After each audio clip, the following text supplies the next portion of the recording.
નમસ્કાર મિત્રો, વિડીયોમાં તમારું હાર્દિક સ્વાગત છે. મિત્રો, અત્યારે હાલના સૌથી મોટા સમાચાર સામે આવી રહ્યા છે. મિત્રો, વાત કરીએ તો આજથી 7 જૂન સુધીની આગાહી. ગુજરાતમાં ક્યાં વાતાવરણ કેવું રહેશે?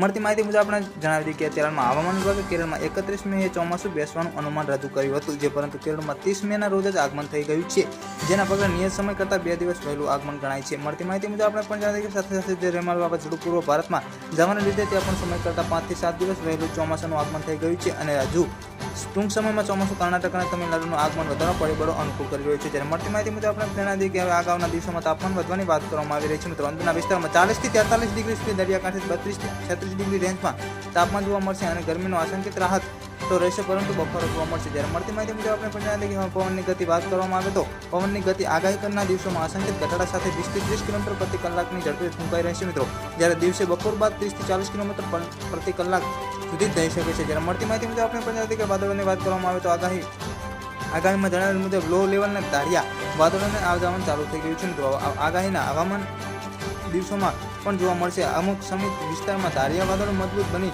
હળવા છાંટા કે હળવું ઝાપટું પણ પડી શકે છે. જ્યારે મળતી માહિતી મુજબ આપણે પણ જણાવી દઈએ કે આગામી દિવસોમાં પ્રમોશન વરસાદની વાત કરવામાં આવે તો આગાહી દિવસોમાં ખાસ કોઈ મોટો પ્રમોશન એક્ટિવિટી શરૂ થવાની સંભાવના નથી.